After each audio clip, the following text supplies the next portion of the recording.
Hello, my name is Rob Napa from the MarineMax, and today I will be quickly showing off the brand new 2019 Sea Ray Sdx outboard.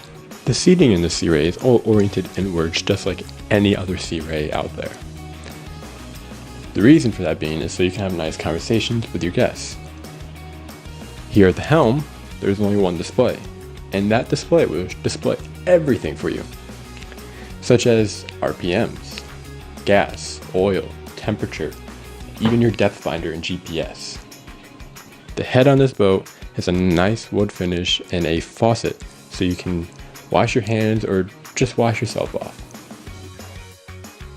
As you see here, there's a nice little cooler that you can pack your drinks and food with and take it right out on the beach with you. And underneath all the seats, there is a decent amount of storage for you to store all your belongings or even the water toys. This little compartment underneath the seat in the stern has a built-in cooler. What I do like about this boat is the snap-on sea deck, so you have the option to take it on and off.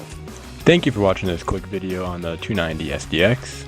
If you have any further questions or would like to schedule a visit, please call us at 203-831-6311. Thank you and have a nice day.